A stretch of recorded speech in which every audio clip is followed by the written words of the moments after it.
Now, ODM party leader Dr. Oburu Oginga is now asking dissatisfied members to attend the party's NDC scheduled for late March to air their grievances.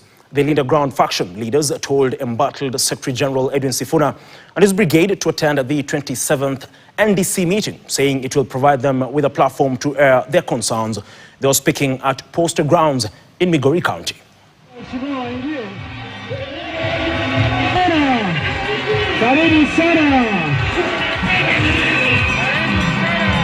These people have been saying that Oburu is illegitimate because he was not confirmed by NDC.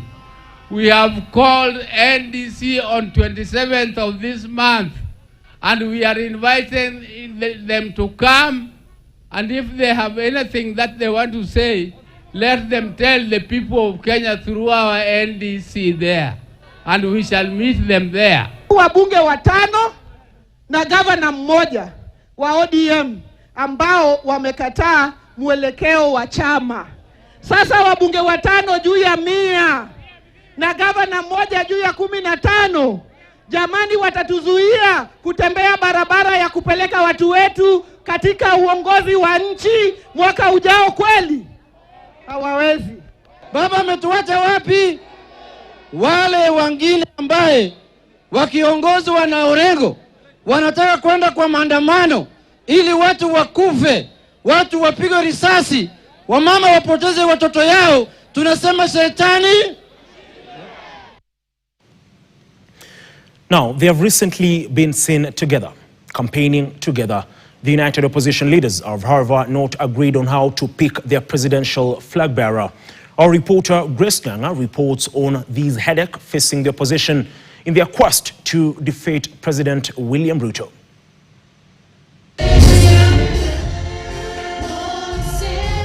From joint rallies to shared platforms, the United Opposition has been keen to project unity as the race to 2027 slowly gathers momentum.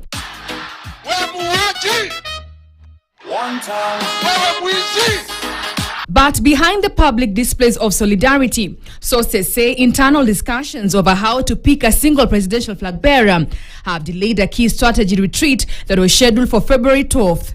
Insiders indicate that the sticking point is the formula that will be used to identify the coalition's candidate. The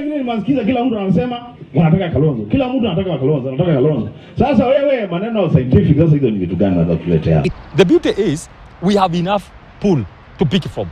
The tragedy would have been, hey, out of all these, there's nobody who can be president. At the center of the debate is Jubilee Deputy Party Leader Fred Matiang'i. Sources familiar with the discussion say Matiang'i is pushing for what has been described as a scientific formula, a structured approach based on measurable indicators such as opinion polls, regional support strength, and electability data. My view, from where I sit, it ought to be an inclusive process, because in alliance building and coalition building, process is as important as the outcome itself. Those close to him say he is opposed to what he views as boardroom elite deals. If you operate on the basis of a conspiracy, you will not achieve your objectives, because how will those other 4 who are not nominated go back to their supporters and address them? How will they explain to them why they are not the candidate? I strongly believe that Matiang'i is being used by the system to bring confusion in the opposition. However, other coalition partners are said to be pushing back, not necessarily against unity, but against urgency. We will going to unveil a presidential candidate is a year from today. We are talking about March, April, May next year. There was nobody who was going to be picked on the boardroom. By the way, the people, as we move on, they are the ones who are helping us to gauge who is likely to be the candidate. We are not going to unveil one person. One-man show. We're going to unveil a team. Some argue that several member parties are yet to hold their national delegates conferences where they are expected to formally unveil their presidential candidates. According to them, it will be premature to settle on a coalition flag bearer before individual parties complete their internal processes. We have not even done our NDC to endorse the Honorable Rigathi Gachagua as a presidential candidate. That's why this thing is too far. And you never know, others will come by. Yeah? Maybe somebody from ODM will join us, and they want to declare to vie for president. The disagreement underscores a deeper tension whether the opposition defines unity through measurable popularity or through negotiated power sharing.